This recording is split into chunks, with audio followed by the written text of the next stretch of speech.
वैसे पूरी कहानी तो काफ़ी इंटरेस्टिंग एंड रोमांटिक है, लेकिन एंडिंग मुझे काफ़ी कंफ्यूजिंग लगी। समझ में आए तो मुझे भी कमेंट में ज़रा समझा देना। कहानी की शुरुआत में ज़ियान को देखते हैं। उसके पास एक सुपर पावर है। वो जब भी किसी को किस करती है या टच करती है तो वो उसके बारे में फ्यूचर उसका देख सकती है। और इसी चीज़ को बताने के साथ इस कहानी की शुरुआत होती है। तो जियान यहाँ पर सोच रही होती है कि ये उसके पास जो सुपर पावर है वो कभी-कभी उसके लिए काफ़ी अच्छी चीज़ हो जाती है और कभी-कभी काफ़ी बुरी चीज़ हो जाती है। वो एक कंपनी में जॉब किया करती है जहाँ पर कि वो उसके बिजनेस पार्टनर से मिलने के लिए गई थी, लेकिन वो वहाँ पर ठहर उसे छेड़ने लगता है। जियान खुद को सेव कर रही होती है, तभी उस कंपनी का बॉस गू वहाँ पर आ जाता है। गो बहुत ही रूथलेस इंसान है, लेकिन वो लड़कियों से एक डिस्टेंस बना करके रखता है। ये बात जियान को पता था। जियान को लगा नहीं था कि गो इस तरीके से आकर के यहाँ पर उसका हेल्प करने वाला है। वो उस बंदे को डाँटते वहाँ से जाने के लिए कहता है और कहता है कि हमारी कंपनी तुम्हारे साथ कोई भी कॉन्ट्रैक्ट साइन नहीं करने वाली है, चलो फुटो यहाँ से। गलती से यहाँ पर गो इस तरीके से जियान से टकराता है तो वो उसका फ्यूचर देख पाती है जहाँ पर कि दोनों इंटीमेट हो रहे हैं। अब जियान यहाँ पर कन्फ्यूज़ थी कि चल क्या रहा है। वो उससे ज़्यादा कन्फ्यूज़ था क्योंकि ज़ियान पहली वो गर्ल थी जिसे टच करने के बाद उसे उसकी एलर्जी वापस नहीं आती।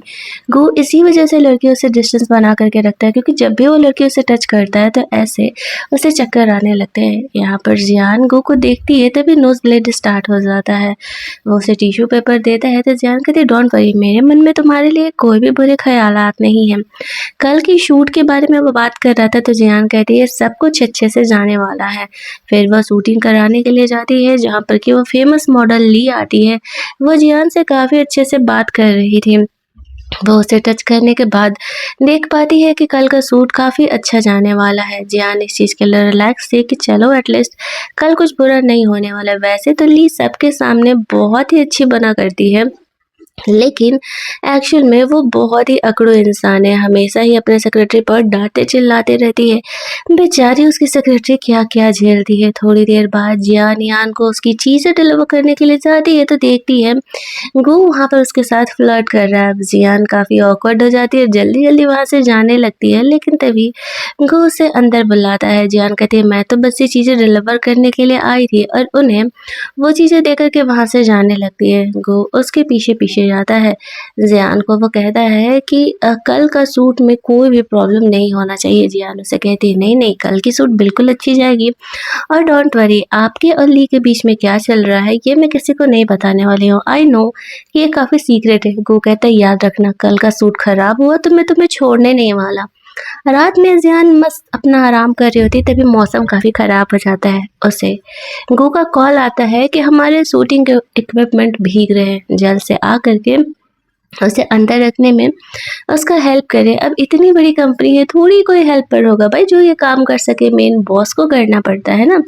ज़ियान उसका कॉल सुनते ही दौड़ते हुए वहाँ पर पहुँच जाती है। बहुत तेज़ बारिश हो रही थी, वो जल्दी-जल्दी गो का हेल्प करने लगती है सारे सामानों को रखने में।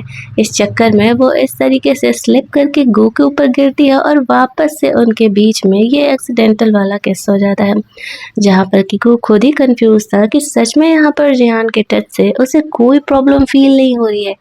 इट मीन्स कि ज़ियान उसके लिए स्पेशल है। ज़ियान वापस से वही सपना देखती है, लेकिन इस बार वो नोटिस करती है कि गो की पीठ पर ये कट के मार्क थे।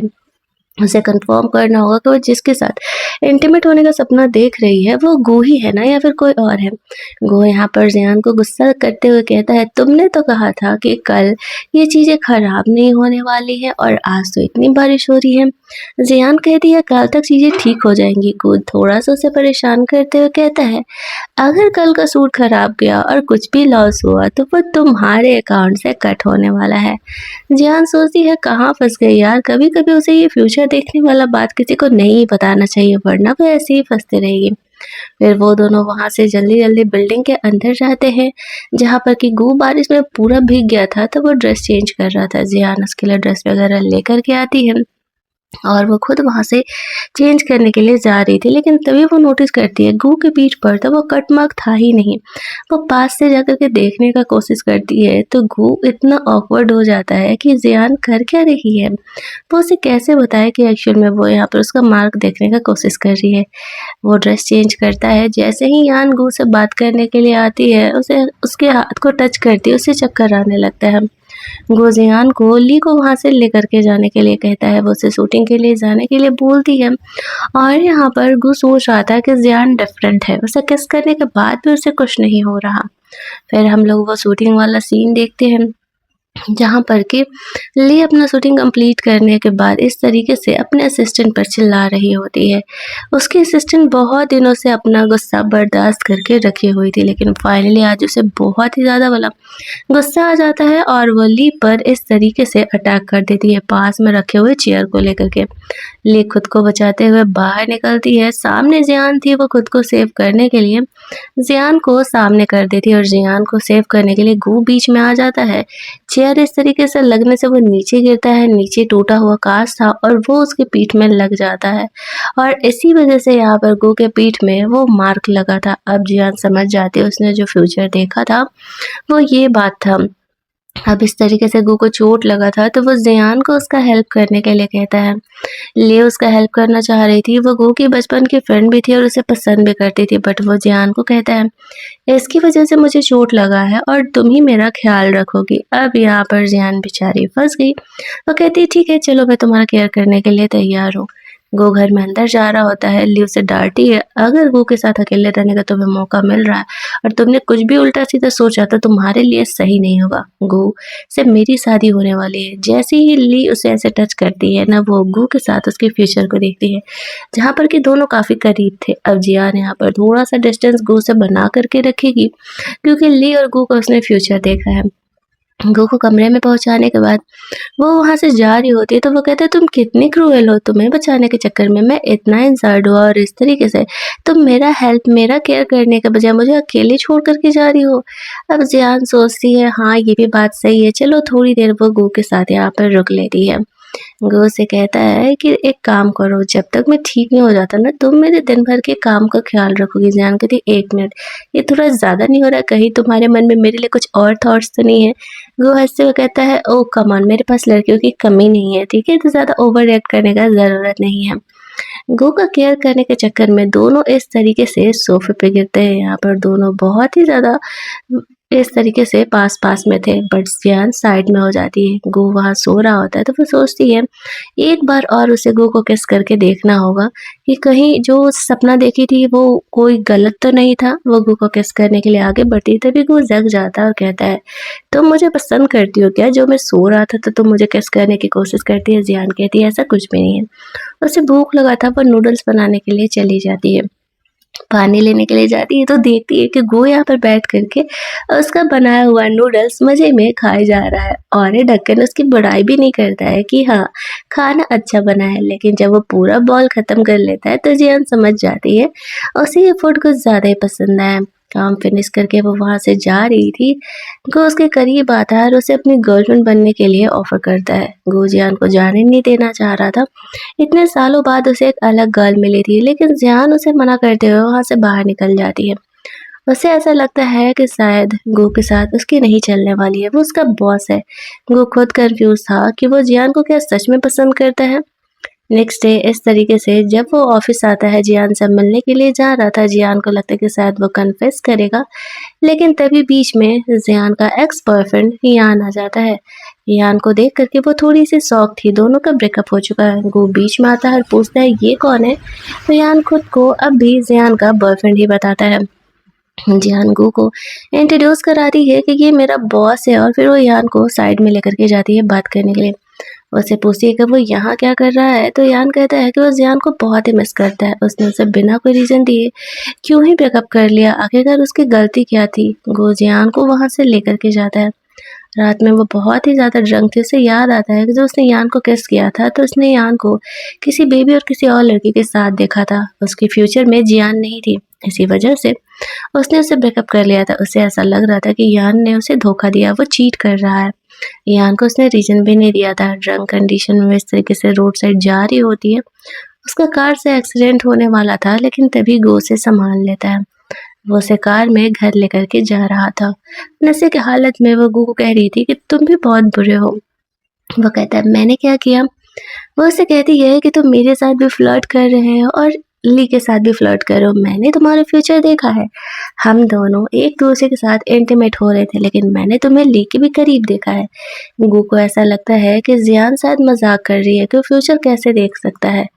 वो आगे बढ़ के जियान को किस कर लेता है, जहाँ पर कि जियान सेम चीज़ वही रिपीट में देखती है।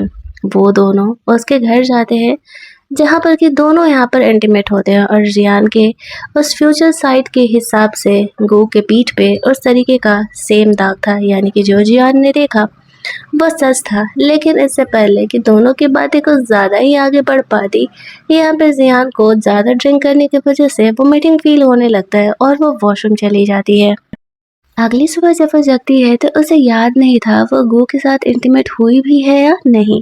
सिचुएशन देख करके तो यही लग रहा था कि शायद वो यहाँ पर गो के साथ इंटीमेट हुई है। गो यहाँ पर आता है, जियान उसे कह रही थी कि देखो जो भी हुआ उस बात को भूल जाते हैं। वो कहता है ऐसे कैसे, वो मेरा फर्स्ट टाइम था, तुम ऐसे मेरा फ़ायदा उठा करके भाग नहीं सकती हो। जियान कहते तो ठीक है, बताओ क्या करना है, मैं रिस्पॉन्सिबिलिटी लेने के लिए तैयार हूँ। बातों बातों में जियान उसे कहती है कि एक्चुअल में वो सच में फ्यूचर देख सकती है। गो से कहता है अब मेरे करीब आने के लिए नया पैंतरा बढ़ाने का ज़रूरत नहीं है। जियान कहती है सच में, अच्छा बैठो यहाँ पे। वो उसके हाथ पर किस करके बताती है कि एक्चुअल में एंजाइटी की वजह से गो को इंसोम्निया होने वाला है और डॉक्टर उसे मेलाटोनिन जो है वो सजेस्ट करेगा। फिर वो यहाँ पर ऑपरेशन थिएटर का भी सीन देखती है, जिसे देख करके वो थोड़ा सा घबरा जाती है। गो को कहती है कि मुझे लगता है कि तुम्हें डॉक्टर को जाकर के सीरियसली चेक कराना चाहिए। गो को ऐसा लगता है कि जियान मजाक कर रही है और वो जो कुछ भी बोल रही है झूठ बोल रही है। जियान कहती है चलो ठीक है, अगर तुम्हें मेरी बातों पर भरोसा नहीं है तो इस बात को जाने देते हैं। वैसे भी कल जो कुछ भी हुआ मैं काफ़ी ज़्यादा ड्रंक थी, तो इस बात को रफा दफा करते हैं। फिर वो ऑफिस के लिए निकल जाती है, जहाँ पर कि वो यान से मिलती है। यान वहाँ पर वापस से जियान को पटाने के लिए आया हुआ था। गो बीच में आ जाता है, लेकिन गो को इग्नोर करते हुए जियान यान के साथ लंच करने के लिए चली जाती है। उसके पीछे पीछे गो भी चले जाता है। अब यहाँ पर उन दोनों के बीच में जो खूंटबार हो रहा था कि बस पूछो मत। दोनों आपस में ही लड़ाई झगड़ा करना स्टार्ट कर देते हैं और यहाँ पर कुछ ज़्यादा ही दोनों टल्ली हो जाते हैं। जियान उन दोनों को ही छोड़ करके वहाँ से चल देती है। नेक्स्ट नाइट यहाँ पर गो को नींद नहीं आ रहा था, वो जियान को मिस कर रहा था। रात भर जब वो सो नहीं पाता है तो वो डॉक्टर से मिलने के लिए जाता है। डॉक्टर उससे वही सेम लाइन बोलता है, एंजाइटी की वजह से तुम्हें इंसोम्निया हो गया है, और वही दवा सजेस्ट करता है। गो समझ जाता है जियान झूठ नहीं कह रही थी। वो उससे मिलने के लिए जाता है और कहता है तुमने जो कहा था सच था, इसका मतलब कि तुम सच में फ्यूचर देख सकती हो।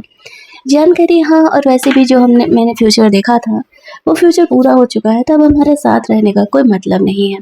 गो से एक वीडियो दिखाता है जहाँ पर कि ड्रिंक करने के बाद वो कितनी फुद्दू हरकतें कर रही थी और गो से संभाल रहा था। वो कहता है कि जब तक तुम मेरी लाइफ में नहीं थी तब तक मेरी लाइफ एक प्लेन वाटर की तरह थी, कोई इंटरेस्ट नहीं, कोई मस्ती नहीं, लेकिन तुम्हारे आने के बाद मैं अलाइव फील करने लगा। मुझे लगने लगा कि हाँ, ज़िंदगी को जिया भी जा सकता है काटने के अलावा। मैं सच में तुम्हें पसंद करता हूँ और तुम्हें अपनी गर्लफ्रेंड बनाना चाहता हूँ। वैसे भी जो तुमने सपना देखा था वो फ्यूचर तो पूरा हुआ नहीं, तो क्यों ना उन बातों को हम आगे कंटिन्यू करें। जियान यहाँ पर गो के साथ रिलेशनशिप में आने के लिए तैयार हो जाती है। जब वो उसे किस करती है तो उसे उसका एक नॉर्मल फ्यूचर कुछ दूर का दिखता है। वो रिलैक्स थी, एटलीस्ट कुछ टाइम के लिए तो कोई प्रॉब्लम नहीं होने वाला है। अगले कुछ दिनों तक सब कुछ सही चलता है। दोनों अपना ऑफिस रोमांस मज़े में कर रहे होते हैं। जियान को ध्यान आता है गो को डॉक्टर को भी चेक कराने के लिए लेके जाना है। जब वो डॉक्टर को चेकअप कराने के लिए लेकर के जाती है, गो के सारे रिपोर्ट्स नॉर्मल थे। जियान सोचती है उसने जो फ्यूचर देखा था वो गलत कैसे हो सकता है। ऑपरेशन थिएटर में उसने देखा था, तो फिर उसका फ्यूचर गलत कैसे होगा। लेकिन उसके माइंड में ये नहीं चाहता है, हो सकता है कि उस फ्यूचर का कोई और मतलब हो। गो उसके साथ ऑफिस लौट आता है। जियान को वो कहता है वो ज़्यादा ना सोचे, फ्यूचर सिर्फ एक तरह से फिल्म तो है, उसे हम भी तो बदल सकते हैं। ऑफिस जा कर के दोनों रोमांस कर रहे होते तभी वहाँ पर ली आ जाती है। ली के सामने वो जियान को किस करता है और कहता है कि शाम में जब मैं घर आऊँ तो मेरे लिए हॉट पॉट बना करके रखना। ली को ये देख कर के काफ़ी जेलसी फील होने लगती है। वो समझ जाती है गू और जियान का क्या अफेयर चल रहा है। जियान उन दोनों को बात करने के लिए छोड़ करके ऑफिस के बाहर चली जाती है। ली को ये बर्दाश्त नहीं होता है लेकिन उसके पास कोई ऑप्शन नहीं था। वो गू से बात करने के लिए जाती है तो वो उसे डिस्टेंस मेंटेन करके रखने के लिए कहता है। जियान अपनी टेबल पर थी तो वापस उससे नोज ब्लीड होना स्टार्ट हो जाता है। वो सोचती है उसने गू को डॉक्टर के पास देखा था, इसका ये भी तो मतलब हो सकता है गू बीमार ना हो जियान बीमार हो। यही सोचते हुए चेक कराने के लिए जाती है जहाँ पर कि उसे पता चलता है कि एक्चुअल में उसे ट्यूमर है और मैक्स टू मैक्स अगर ट्रीटमेंट नहीं कराया उसने तो उसके पास सिर्फ 3 महीने हैं ज़िंदगी के लिए। जियान ये सुनते ही शॉक हो जाती है। दूसरों का फ्यूचर देखने से क्या फ़ायदा, वो तो खुद का फ्यूचर भी नहीं देख पाई। वो ये सोच कर के बहुत ही ज़्यादा रोने लगती है कि जब उसके लाइफ में थोड़ी सी खुशी आए तो इस तरीके से उसके पास अब ज़िंदगी जीने के लिए ही समय नहीं है। जियान घर नहीं पहुंची थी तो गू से कॉल करता है और खुद ही हॉटपॉट बनाने का कोशिश कर रहा था जहाँ पर कि जियान रोते रोते उसे बता रही होती है कि कैसे क्या करना है। कोई इस बात को समझ नहीं पाता है कि जियान रो रही है। दूसरी साइड हम लोग ली को देखते हैं जो कि जियान को हर्ट करने का प्लान करती है। वो अपने बदमाश इंसानों को कॉल कर देती है और जियान को सीधे पत्ता पूरी तरीके से साफ कर देने के लिए कहती है। जियान घर के लिए निकल रही थी तभी यहाँ पर कुछ गुंडे लोग आ जाते हैं और यहाँ पर वो लोग जियान को इस तरीके से मारने का कोशिश करते हैं लेकिन थैंकफुली यहाँ पर गू जियान को इधर रिसीव करने के लिए आ रहा था और वो ये चीज़ देखता है तो वो बहुत ही ज़्यादा वाला परेशान हो जाता है। जल्दी जल्दी जा करके वो जियान को सेव करता है। उसे सेव करने के चक्कर में वो खुद भी इंजर्ड हो जाता है। आज पहली बार गू को इस बात का एहसास हुआ था कि वो जियान से बहुत ही ज़्यादा वाला प्यार करने लगा है, इतना जितना कि उसने कभी एक्सपेक्ट भी नहीं किया था। जियान को सेव करने के बाद वो उसे घर लेकर के जाता है जहाँ पर कि जियान को कहता है कि वो ये बात एक्सेप्ट करता है कि शुरुआत में जियान से वो इसलिए प्यार करने लगा था क्योंकि उसे ऐसा लगा कि जियान पहली गर्ल है जिसे कि वो टच कर सकता है और उसे कोई एलर्जी नहीं होता। लेकिन आज जब उसे पता चला कि जियान की जान इस तरीके से खतरे में है तो वो खुद को रोक नहीं पाया और वो बहुत ही ज़्यादा परेशान था। जियान उसे कभी छोड़ करके कहीं नहीं जाए, ऐसा कहते हुए जियान उसे किस करने लगती है। जियान समझ गई थी कि भले ही लाइफ के 3 महीने बाकी हैं लेकिन जितने भी है वो गू के साथ पूरी ज़िंदगी अपने अच्छे से बिताना चाहती है और फाइनली यहाँ पर दोनों इंटीमेट होते हैं। अगले दिन हम लोग एक पार्टी का सीन देखते हैं जहाँ पर कि यान एक बेबी और एक लेडी के साथ था। जियान वहाँ पर जाती है तो उसे पता चलता है कि एक्चुअल में ये लेडी उसकी भाभी है और जो कि उसने सपना देखा था यान को यहाँ पर उस बच्चे के साथ और लेडी के साथ एक्चुअल में उसने गलत इंटरप्रेट कर लिया था। यान को उसने गलत समझा और यान ने उसे धोखा नहीं दिया था। जियान को अपनी गलती का एहसास होने लगता है। वो अपनी गलती तो नहीं सुधार सकती थी लेकिन अब वो यान के पास भी नहीं जाना चाहती थी क्योंकि उसे गू से प्यार हो गया था। वो इस बात को अच्छे से समझ चुकी थी। पार्टी के बाद यान जियान को ऑफिस छोड़ने के लिए जाता है जहाँ पर कि वो जियान को वापस से उसके साथ रिलेशनशिप में आने के लिए कहता है। जियान उसे क्लियर कर देती है अब हम दोनों के बीच कोई चांस नहीं है, उसे गू से प्यार हो गया है। इसी वजह से वो इस तरीके से दोनों लोगों को परेशान करना बंद करे। तभी वहाँ पर गू आ जाता है और वो जियान को वहाँ से लेकर के जाता है। उसने सुन लिया था जियान का कन्फेशन। जियान उसे कहती है हाँ, शुरुआत में मैं सिर्फ तुम्हारे साथ इसलिए थी क्योंकि मैंने ऐसे हमारा फ्यूचर देखा था बट अब मुझे एहसास हुआ कि जिस तरीके से तुम मुझे प्रोटेक्ट करते हो, तुम मेरा सपोर्ट करते हो, कि तुम सच में मुझसे बहुत ही प्यार करते हो और मुझे भी तुमसे बहुत ज़्यादा वाला प्यार हो गया था। यही बात मैं यान को बता रही थी कि अब मेरा उसका अब कुछ नहीं हो सकता है। ऐसा कहते कहते जियान वहाँ पर बेहोश हो जाती है। उसके नोज से ब्लीडिंग स्टार्ट हो जाता है। ये देख कर के गू बहुत ही ज़्यादा परेशान हो जाता है और जल्दी जल्दी उसे हॉस्पिटल लेकर के जाता है। जब यहाँ पर हॉस्पिटल में जियान को होश आता है तो गू उस पर गुस्सा कर रहा था कि उसने उसे ये बात क्यों नहीं बताया कि वो बीमार है। वो कहती है एक्चुअल में तुम्हें याद है मैंने कहा था मैंने फ्यूचर में तुम्हें ऑपरेशन थिएटर में देखा है, तो वो तुम बीमार नहीं थे, मैं थी। अच्छा हुआ जो तुम बीमार नहीं हो। वो कहता है नहीं, मैं भी तो तुमसे इतना ही प्यार करता हूँ ना, तुम्हारी जगह मुझे होना था। जियान उसे कहती है कि नहीं, जो हो रहा है सही हो रहा है, फ्यूचर को बदलने का कोशिश हम नहीं करते हैं। दूसरी साइड हम लोग ये देखते हैं कि यान इस तरीके से बहुत ही ज़्यादा ड्रंक हो जाता है जियान के रिजेक्शन की वजह से। उससे मिलने के लिए ली जाती है, वो उसे और ज़्यादा भड़काते हुए कहती है, तुम इतनी आसानी से जियान को जाने दोगे? मैं तुम्हारा हेल्प कर सकती हूँ जियान को तुम्हारे पास लाने में, क्योंकि मैं भी गुल से प्यार करती हूँ। तो वो यहाँ पर जियान को पाने के लिए कुछ भी करने के लिए तैयार था, तो यहाँ पर वो ली के साथ काम करने के लिए रेडी हो जाता है। दूसरी साइड गो वर्ल्ड के टॉप डॉक्टर्स को बुलाता है और वहाँ पर जियान का ऑपरेशन करने के लिए बोलता है, हालांकि चांसेस बहुत ही कम थे। जियान से वो बात करने के लिए जाता है तो जियान उससे सीधे तरीके से पूछती है कितने परसेंट चांसेस है ऑपरेशन सक्सेसफुल होने के। वो ये सुन कर के रोने लगता है क्योंकि बहुत ही कम चांसेस थे। जियान उसे कहती है कोई बात नहीं, जितना टाइम हमने गुजारा वो परफेक्ट था, शायद अगले जन्म में हमें मिलना लिखा हो। लेकिन वो कहता है नहीं, मुझे तुम्हारे साथ अपनी पूरी जिंदगी बितानी है, तुम जरूर ही ठीक होगी, मैंने बहुत ही अच्छे डॉक्टर्स को बुलाया है। नेक्स्ट सीन में जियान यहाँ पर ऑपरेशन कराने के लिए जा रही थी। गो से कहता है मैं बाहर तुम्हारा इंतजार कर रहा हूँ, तुम आना ज़रूर। फिर जियान ऑपरेशन करने के लिए चली जाती है जहाँ पर कि घंटों डॉक्टर्स उस पर ऑपरेट करते हैं। ऑपरेशन बहुत ही क्रिटिकल था। गो बहुत ही मुश्किल हालात में ऑपरेशन सक्सेसफुल होने का इंतज़ार कर रहा था। कुछ घंटों बाद डॉक्टर्स यहाँ पर आके बताते हैं जियान ठीक है, ऑपरेशन सक्सेसफुल है, लेकिन कुछ घंटे हमें उसे अभी ध्यान रखना होगा। कुछ घंटों बाद जियान को ऐसे होश आता है तो वो गो को सामने देखती है। गो जियान को गुड न्यूज़ देता है, सब कुछ ठीक है, डॉक्टर्स ने बताया ऑपरेशन सक्सेसफुल है। कुछ दिनों में जियान यहाँ से हॉस्पिटल से रिलीज हो सकती है। जियान गो को सामने देख करके काफ़ी रिलैक्स फील करती है। अगली सुबह जब वो जगती है तो देखती है कि गो अब भी यहाँ पर उसके सामने है।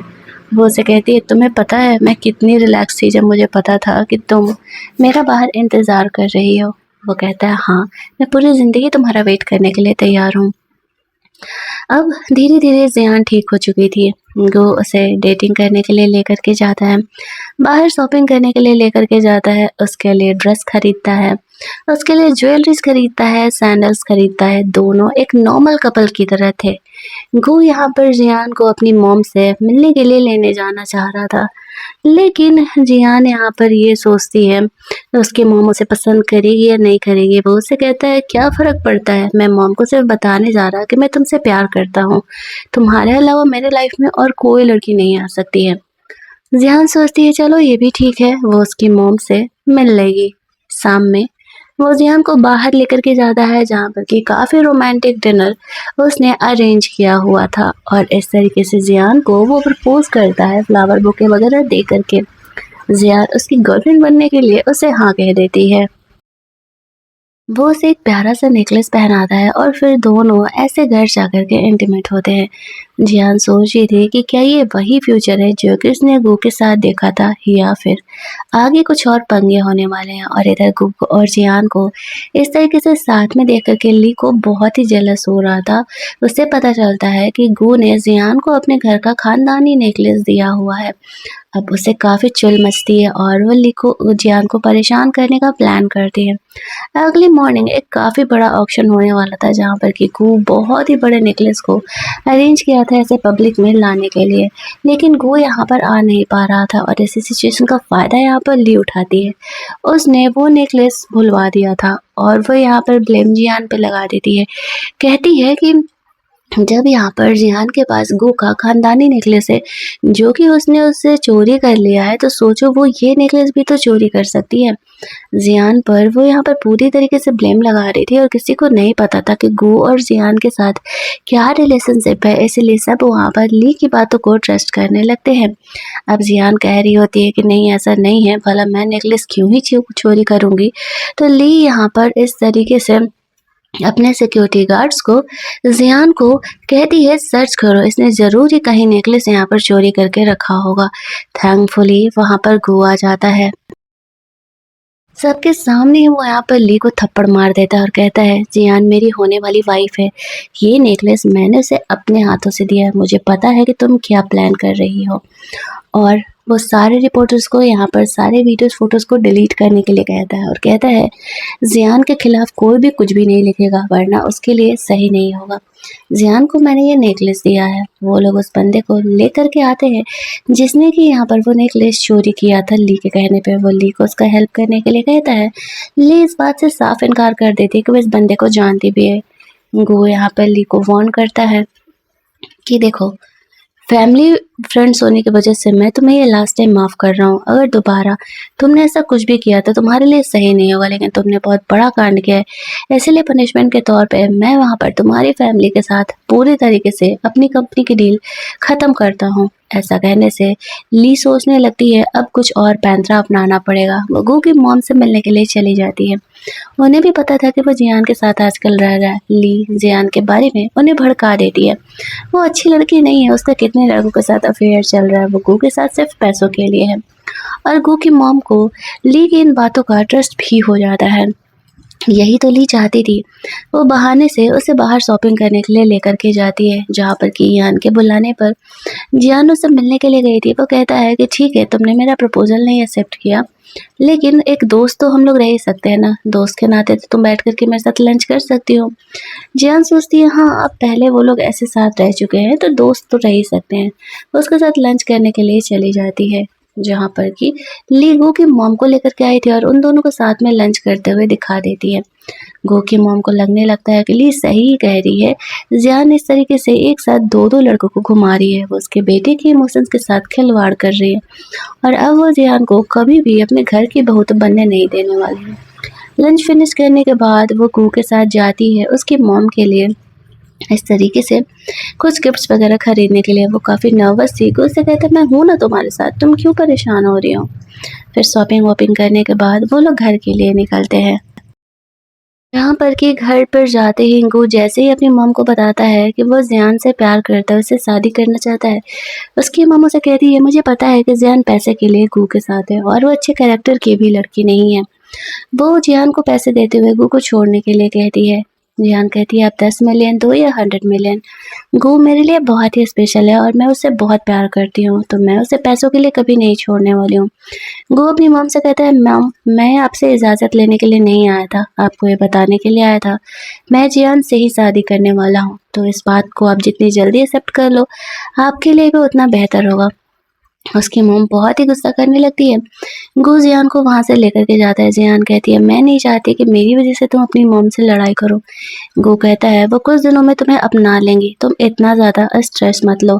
मैं भी अपनी मॉम को जानता हूँ और वो भी बहुत अच्छे तरीके से। उन दोनों के जाते ही यहाँ पर ली आ जाती है। वो कहने लगते हैं मैं जानती हूँ कि गो यहाँ पर ली के फँसाने पर ही फँसा हुआ। उसकी मॉम कहती है कि तुम कितनी अच्छी हो गो, तुम्हें क्यों नहीं पसंद करता, मैं तुम्हें अपने घर की बहू बनाना चाहती हूँ।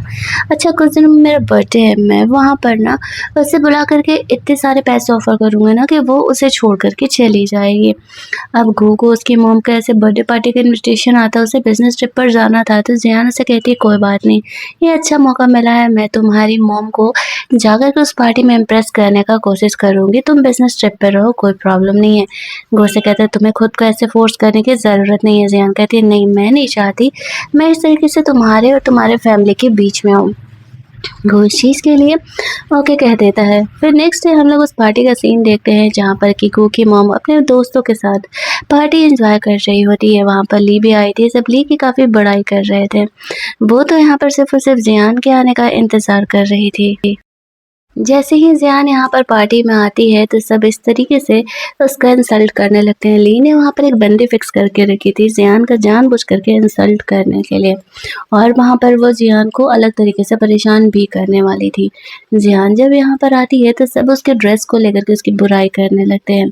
किस तरीके से जियान यहाँ पर इतनी अजीब सी ड्रेसेस पहन कर के आई हुई है और उसे पार्टी में ढंग के ड्रेसेस पहन कर के नहीं आना होता।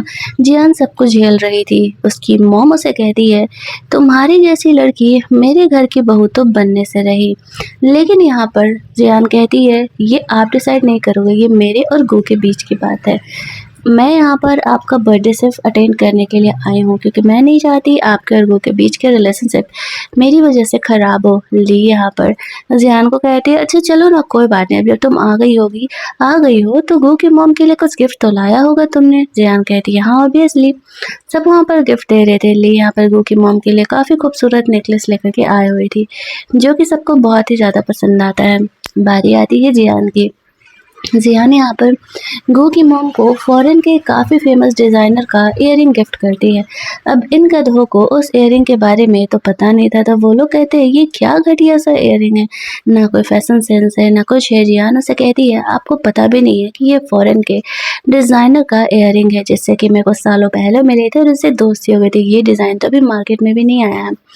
गो की मॉम उसकी बातों का भरोसा नहीं करती है। पहले की तरह ही वो उसका इंसल्ट करते हुए उसे पैसे देते हुए ऑफर करती है और कहती है तुम मेरे बेटे के लाइफ से चले जाओ, तुम हमारे घर में मैच होने लायक नहीं हो। जियान कहती है ये बात कभी नहीं होने वाला है। तभी वहाँ पर ये बदमाश आदमी आकर के जियान को छेड़ने लगता है और खुद को कहता है कि वो उसका बॉयफ्रेंड है। जियान कहती है कि मुझे फंसाने का कोशिश मत करो।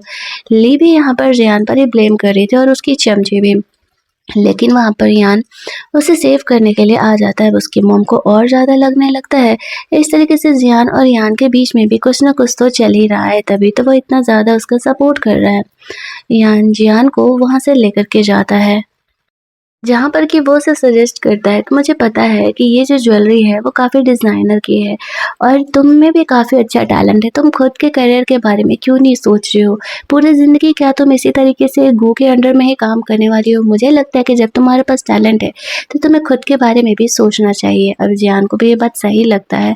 उसे ऑफ़र करता है कुछ ही दिनों में एक काफ़ी बड़ा यहाँ पर फैशन शो होने वाला है और मैं चाहता हूँ कि तुम अपने डिज़ाइन्स वहाँ पे प्रेज़ेंट करो।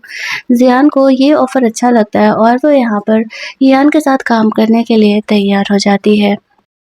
कुछ दिनों बाद इस तरीके से गो बिज़नेस ट्रिप से लौट रहा था। वो जियान को कॉल करता है तो वो उसे कहती है कि एक्चुअल में वो काम में बिज़ी है। वो जियान उसे बताती नहीं है कि एक्चुअल में उसके मॉम के बर्थडे पार्टी में क्या हुआ था। वो गो को किस करती है तो उसे थोड़ा-सा अलग फ्यूचर दिखता है, जहाँ पर कि दोनों ब्रेकअप कर रहे हैं। गो से पूछता है कि उसने क्या फ्यूचर देखा तो जियान उसे इस बारे में नहीं बताती है। वो खुद ही इस फ्यूचर को चेंज करना चाह रही थी। वो समझ नहीं पाती आखिरकार उसके और गो के बीच में किस बात को लेकर के लड़ाई झगड़े होंगे, जो कि वो लोग ब्रेकअप कर लेंगे। नेक्स्ट डे इस तरीके से वो यान और उस बिज़नेस डिज़ाइनर के साथ मिल कर के अपना फैशन शो अटेंड कर रही होती है और उसे पता नहीं था कि उसने गो को ये बात नहीं बताया तो उसे ये बात इतना ज़्यादा लग जाएगा।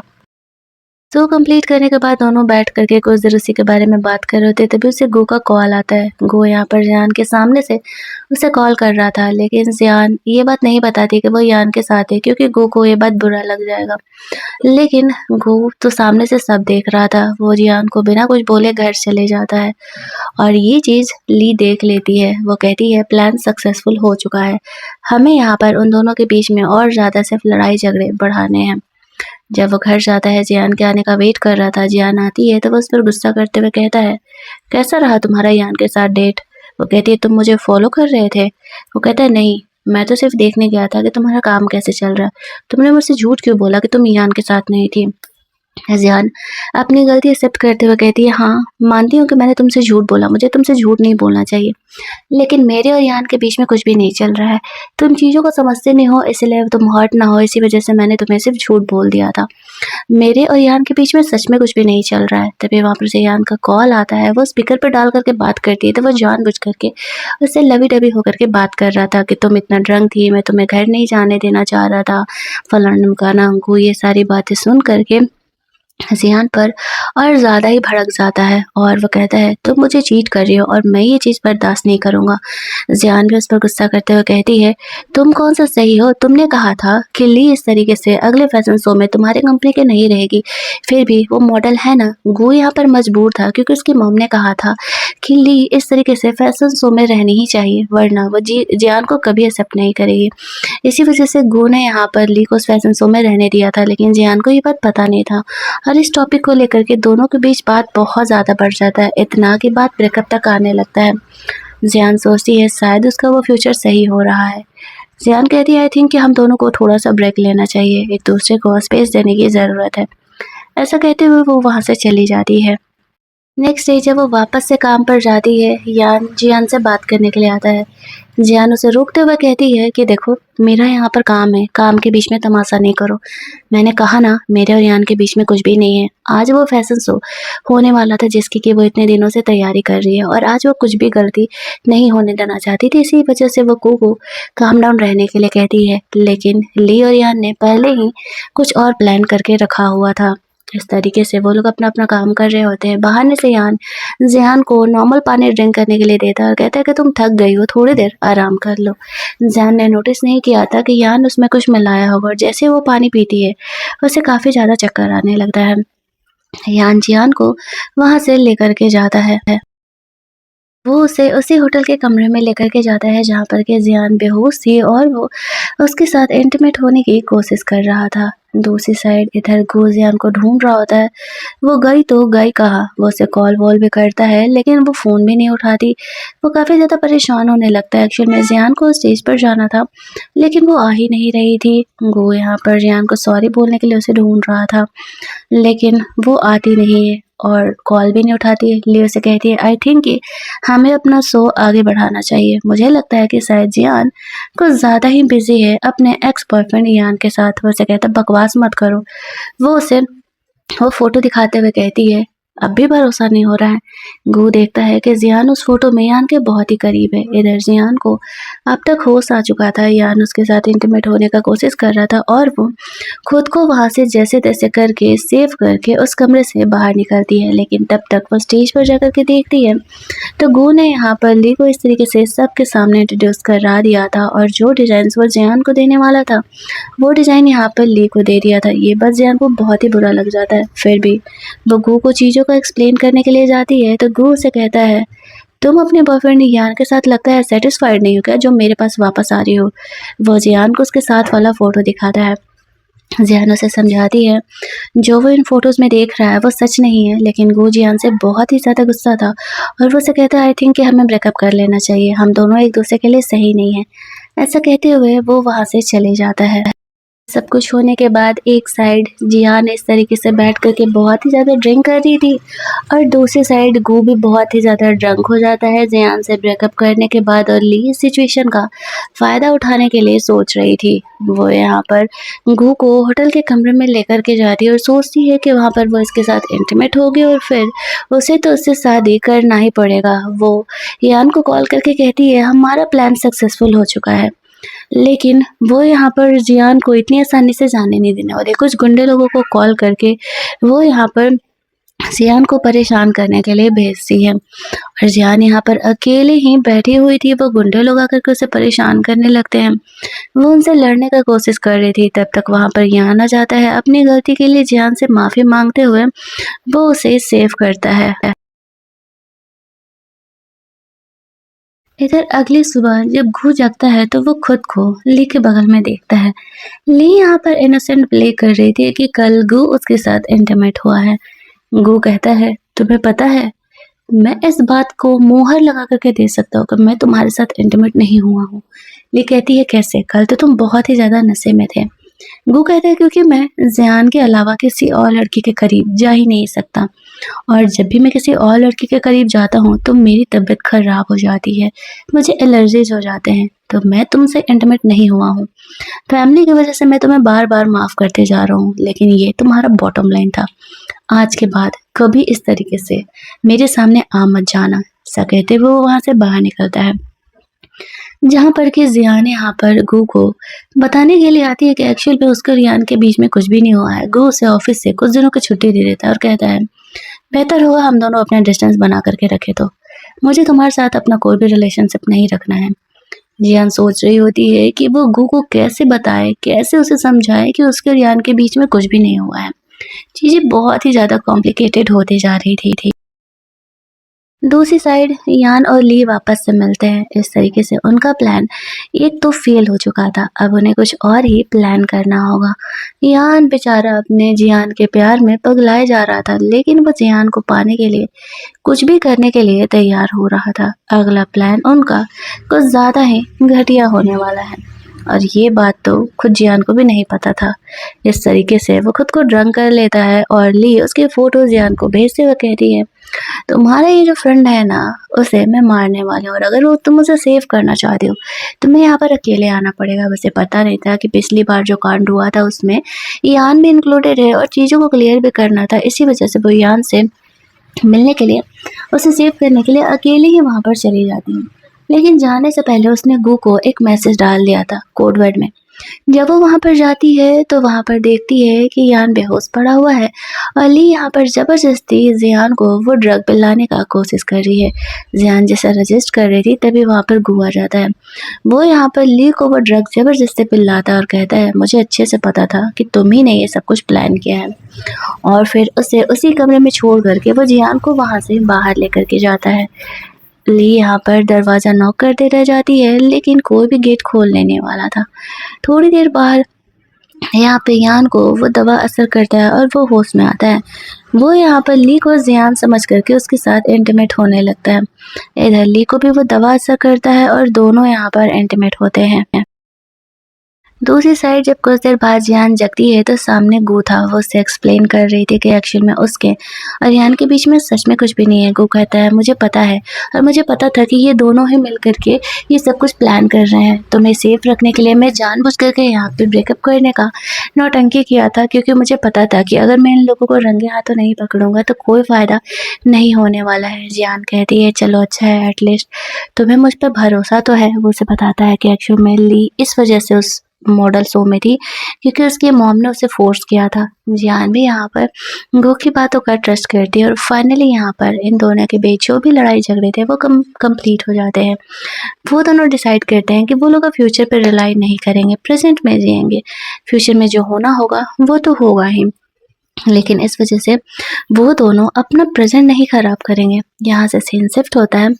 अगले सीन में हम लोग देखते हैं कि अगली सुबह जो यहाँ पर ली ने रिपोर्टर्स को बुला करके प्लान किया हुआ था, वो रिपोर्टर्स एज प्लान्ड वहाँ पर आ जाते हैं। अब यानी यहाँ पर एक्ट्रेस थी, इस तरीके से उसके यहाँ पर जो बेइज्जती होती है कि पूछो मत। कोई भी ब्रांड अब उनके साथ काम करने के लिए तैयार नहीं था। उसका करियर तो पूरी तरीके से खराब ही हुआ समझो। वो दोनों शॉपिंग करने के लिए जाते हैं तो ये देख करके ली और यान को चिल मच जाता है। उन्हें जेलस हो रहा था, ये दोनों अपनी ज़िंदगी इतनी आसानी से कैसे जी रहे हैं, हमें कुछ ना कुछ तो करना ही होगा।